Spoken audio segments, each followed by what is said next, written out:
What's up, squad? We back at him again, man, when they thought it was finna end. Thank y'all for riding with me. Where you know you forever locked in with your boy Stories with V. At this time, family, you already know what I need y'all to do for us. Like, share, comment, smash that subscribe button, y'all. Why? Come on now, we on that road to 100K. And if you new to the channel, welcome. Thank you for being here. It's an honor and a pleasure. So listen, kick back, relax. You can take that seat on the bed or cop a squad on the toilet seat. I got the rest of the show from here. To that one and only V squad, they know the motto, man. Listen, it ain't no squad like our squad because they don't mob how we mob. So with that being said, we're going to continue to push, mob, put them numbers up, and dominate 2024. It's our year. If you would like to support the channel through Cash App, boom, it's listed right there. If not, please join that membership, man. Exclusive content over there. You definitely want to get involved. If you would like to come on the show and tell your story or have a story told through V, jump in that comment section or DM me on one of my platforms. We would love to have you on. Without further ado, mob, y'all know what time it is. Let's jump into them V mob shout outs to the day. Number 1 on the V mob list, man, salute the Info Minds. Number 2 on that V mob list, man, salute the Mike Penn. Number 3 on the V mob list, man, salute the Countdown GSPN. And number 4 on the V mob list, man, salute the DM Dub Memes. And welcome to that V mob family, because as we all know, that's exactly what we are here, a family, where we come together each and every day, tell an entertaining story, laugh, chill, vibe, take our minds away from whatever we got going on at the time, and try to prevent one person from ever spending one night inside that cell. Without further ado, mob, kick back, relax. We got a 5-3 piece coming y'all way. A V mob, let's go. Let's jump into story number 1. Now, mob, story number 1, y'all already know the drill, wicked and wild situations. Now, this one right here is when a new wave of inmates come through, and I guess you run into somebody that you was hoping you ain't run into. So now, boom, during this time, we already over there. It's me and my little man, Tony. And I think I done already gave y'all background on Tony. This is my little man who had 50 grams in the car. He ended up getting pulled over. He busts him up. Once he ended up getting grabbed up, they slammed the door on his leg, ended up breaking his leg. So boom, during this time, we over there. We in the back by the phones. I got my back up against the wall. I'm on the phone. He right there watching my back. He got his back up against the wall. But like I told y'all, he on crutches. So he right there linked up on the crutches as well. Boom, so everybody moving around. It's a regular day. Everybody doing they 1-2, but we hear the elevator come out. So boom, when the elevator open, like 5-6 dudes come out. So now when the little dudes come out the elevator, like I told you, everybody gonna run up to the bubble because they want to see one, who is it for either good or bad reasons. Do this motherfucker owe me money, or is it somebody that you know that's from around my way I need to look out for, whatever the case may be. So now it's two sides, you on the left side or the right side, and it's a see-through mirror so you can see to the other side and the other side can see over there to us. Boom, so now they coming on our side. They open the Sally Port door, bring them in. So now when they come in, they looking like deers and headlights. Everybody got the big eyes. They trying to see, do they see anybody that they know? And they trying to see, is there any enemies in here, whatever that case may be. Everybody gets scheduled to their bed. They go right there, putting their bed rolls down, doing they 1-2. So now it's this one little tall dude named Kirby. So now Kirby, he put his stuff down. He come into the day room. He just looking around. He ain't really doing nothing, but he watching the TV. But I can see him looking out like the corner of his eyes, trying to see if any of his enemies around. So I'm already right there. Me and Tony, we looking like shit. Joe looking like he got somebody on his ass because he was just looking too nervous. He was looking too anxious, but he was trying to keep his composure for real. So boom. Now, like I told y'all, it's the platform right here with all the bumps. Then you got the steps against the wall. You can go upstairs, and it's another platform for real with more bumps. So now 2 dudes come right there to the railing. They look over, they spot Kirby. So now they spot Kirby. Kirby sitting right there looking at the TV. So he don't see what's happening behind him. Whole time the 2 dudes that's looking over the railing, I guess he must have robbed them uptown, robbed somebody in their family from around their way. Whatever the case may be, they on his ass, they ready to go get him. Now, one of the little dudes, he hurry up, run, he grabs some hot water. The other homeboy, he running his bunk, he throw his shoes on, he get himself ready for war mode. Boom. They meets back up right there by the rail. They come down the steps. As soon as they come down the steps, now Kirby, he must have been green or rookie, or he must have felt comfortable enough to not be watching his back. And that's a big no-no, rule number 1. Boom, so now he eventually, Kirby, when he get done watching TV, he shoot over there to his bed. By this time, the 2 little dudes coming down the steps. They not making a scene, they not rushing, they just quietly walking down the steps. Shorty got the hot water light right there on his hip, trying to keep it concealed. They gets right there now. When they get over there by Kirby's bed and stand in front of him, Kirby looking down like going through his bag. When he look up and he see the dude, he like, oh, he go to say something, but he see who it is. He like, no, I ain't on that, bro. Whole time the other little dude that got the hot water, he pulling up by the bed. He just throw that shit straight in his face. Bitch. Now, when he do that, Kirby get to going up. What the fuck? By that time, the first dude that was standing in front of him, he like go to throw his hands over his mouth and like push him down on the bed. Bitch, shut up. Now, when he throws him down on the ground, he just get to crushing them all in his face.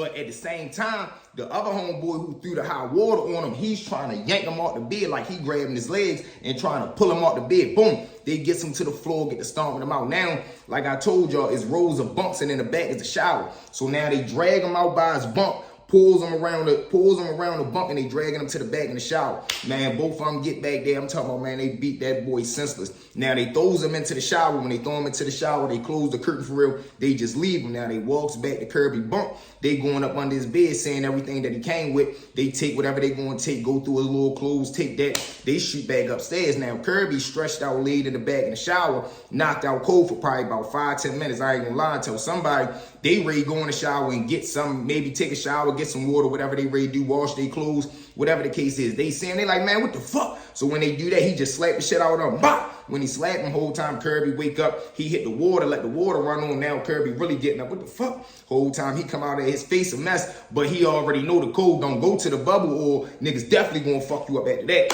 He shoots over there to his bed. He grabbed the little shirt that he got left. He just get the pad and his little scars for real, sit down, throw the cover over his face, lay down, and he took his little ass whipping. But I told y'all, while all this going on, I told you, man, Tony right there in the back up against the wall on the phone. So mind you, I did my phone call been done. I done hung up the phone. We just sitting right there looking. Tony sitting up against the wall, laid up against his crutch. We looking like, man, that's crazy as shit. All over some street nonsense. And Shorty not even knowing, like, if you robbing people in the streets, when you get booked, the first thing you supposed to be looking for is your enemies, or you always supposed to be on point looking and you know, watching your surroundings. But, man, so with that being said, fam, let's jump into story number 2. Now, mob story number 2, man, another wild situations. And me, I wasn't even supposed to be involved in this shit. So, boom, I'm at home cooling one day. One of my homeboys called me. He like, shit, come up here real quick. We ready to have a dice game. I'm like, all right, bet. I shoot up his crib for real. Boom, I ends up striking the dice game because he was one of my county little homeboys. So he always used to call me when he had some of his friends over, hoping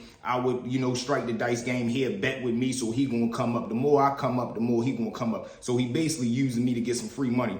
I goes up there, light the dice game up. I probably hit for some old petty shit, probably like $70, $75. He probably came up like $30, $35. So boom, after the dice game, his little county homeboys, they leave. I roll up a bump because he was buying the weed from me too. He spent like $25 with me, so he only really profited $10. This is how he thought. Boom, we rolls up a blunt, cool and smoking. Now while I'm rolling the blunt, we right there smoking. My right hand man called me. He like, shit, where you at, bro? I need you to ride with me real quick. I'm like, all right, bet. Boom, I push the blunt out. He pull up on me. He come pick me up. Now when he picked me up, I jump in the car. I can see he already like on edge. He a little hostile. He ain't really in the mood. I'm like, shit, what's going on, dummy? He like, look, I need you to ride with me real quick. Pick my girlfriend up. Then we gonna go up my crib real quick because I just got into it with my peoples. Basically, he just got put out the house. So now him and his girlfriend, they living together. So he ready to go get her. She ready to jump in the car, go to his mother house. They ready to pack all their clothes up because they was all staying at his mother house. Now they got a new spot. So they ready to go up to mother house, pack all the clothes up, then they gonna move the bag, they gonna move the boxes to the new spot. Boom. We all jump in the car, go get the girl, she jump in the car, we go to Mama Love house. Now when we get up there, I'm staying out the way. I'm only here for the ride. I really honestly don't even know why he picked me up. I guess he just wanted more company, or he figured I was gonna help them move. That was dead. It was hot as shit outside. Boom. So I'm sitting right there in the car, finishing the blunt that I already had at won the dice game. Boom. Them two jumps out, they run to the house, they go in there. Now, not them even being in there 5-10 minutes, I can hear like arguments. Now I'm sitting in the car. This petty motherfucker, he left the car. He turned the car off, so the air not on. I jumps outside the car. I'm smoking the blunt now. So I see the front door come open. I see Mama Love like throwing boxes out and get you ain't that goddamn heifer. Get out my house. Y'all ain't never did shit. Ain't paid no rent. You ain't her boss. They block bip bip bip. So now I see the girlfriend coming out. She like picking up her stuff because Mama Love was throwing out the makeup, earning cons, the hair twisters, all that wild shit. So boom, he come out. He grabbing it. Man, you always geeking. Now, here go the 2020 twist. Mama Love got a boyfriend that's living there. He on some Big Melvin shit, walking around the house all fake buff, this, that, and the third. So he like, man, you better watch your motherfucking mouth. You better watch your motherfucking mouth talking to your mother, talking to my woman. So now, bro, he going on, what the fuck is you talking, man? Fuck you too. Bop, bop, bop. Mind you, it ain't cool, but this is a whole toxic little household. Boom. So now they going off the stepfather, step up. Well, man, go crack. When he crack him, he does. But like I told you, the stepfather on some big boy Melvin shit. I ain't gonna lie, he eat the hit and like do some Undertaker shit. Like he go to like choke him, but he dive forward. And like I told you, he big and he cocky. Boom, he takes him straight to the ground, man. He get to going crazy on my little man. mop. Now, as this happening, mind y'all, I'm leaned up against the car, smoking the blunt. Whole time the broad grabs the hair twister shit. She smacks the stepfather in the back of the head.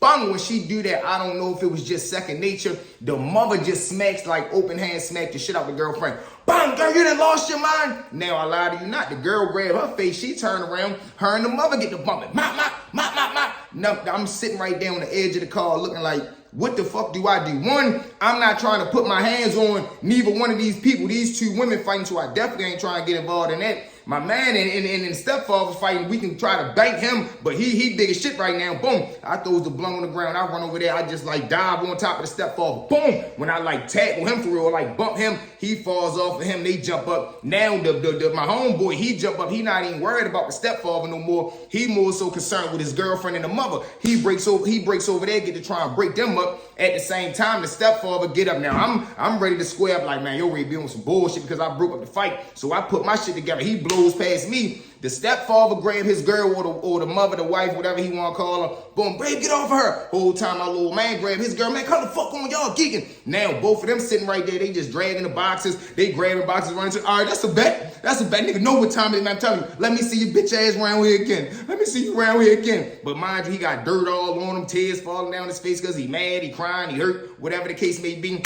He shoots back. Now we all getting back in the car. We in the car, all three of us not saying nothing. But him and her sitting in the front seat, they fussing. That's why I told you don't bring me over here. I ain't signed up for this. Bop, bop, bop. Man, I'm sitting there in the back of the car hitting my blunt like, man, drop me the fuck off. Boom. They ends up dropping me off at my house before I get out the car. He like, my bad, bro, getting you involved in this shit. I'm like, man, you cool, dummy.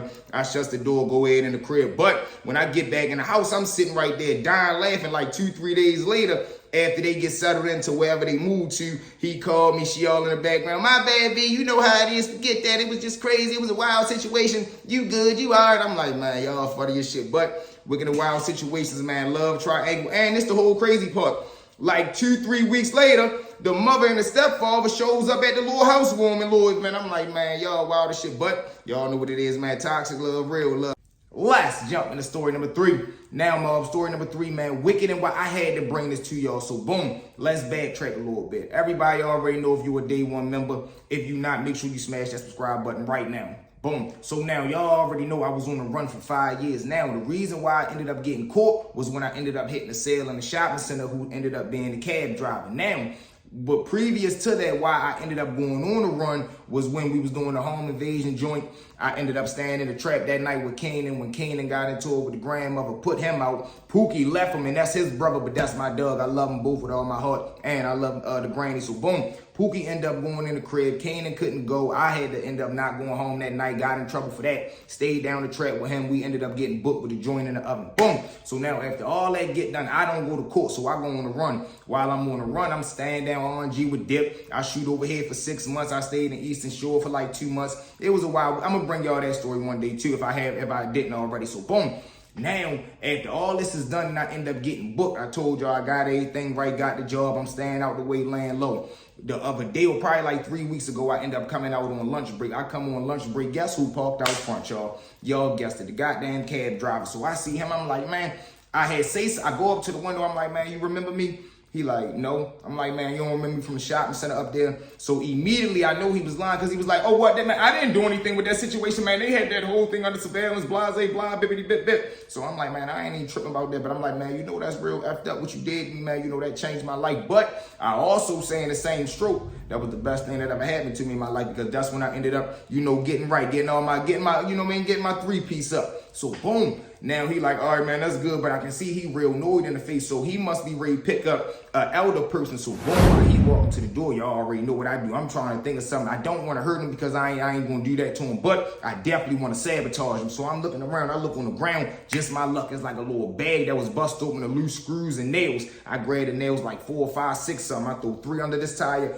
3 under the second tire, front tire. So now, boom, I just set the nails under there. I'm bopping down the street. I get to hit my blunt like I'm walking off for real. I get to the bottom of the block. I lean back on a little, it's like a little cement wall for real. I sit right there. I see him put the person in the car. He get in the car. He go to pull off. All you hear is like 2 gunshots. Boom, boom. So I'm sitting right there dying laughing. I walks off. He like, what the hell now? I guess the person in the back seat, they get scared too. No disrespect to them. It had nothing to do with you. You just was collateral damage. I'm sorry. Boom. And you still got the way you was going to. Boom. So he gets out. He all scared. He looking at his tires. He see the front 2 tires blue. I straight walks off, going on my lunch break. I'm like, yeah, because that's what you get for doing what you did, telling on me when you ain't had to tell on me. But y'all know what it is, man. It's all love at the end of the day. But with that being said, family, you know what it is. Thank y'all for riding with me. Well, you know you forever locked in with your boy Stories with V. At this time, family, y'all know what I need y'all to do for us. Like, share, comment, smash that subscribe button, y'all. We'll be at 100K in no time from the bottom of my heart. I love each and every one of y'all, man. Listen, we are almost at, we at 3,200 subscribers, man. We ready to run through these 3,000s, land at that 4,000 marks, man, and we gonna continue to dominate. Only thing I ask, man, is like, share, comment. Make sure you smash that subscribe button. Drop us a comment. Make sure you tap in with us every night, 9:30. We go live, do the call-ins. It'd be crazy. You do not want to miss it, man. Jump on the memberships if you are not a V-Squad member. It's going up, man. Listen, 2024 is our year. I love each and every one of y'all. V-Squad or no squad, they know it's the mob. Let's go. Just kicking it off. We big Joe. Drop that same Joe. Just go as first. Even just now, I'm about to get 10,000, 15,000.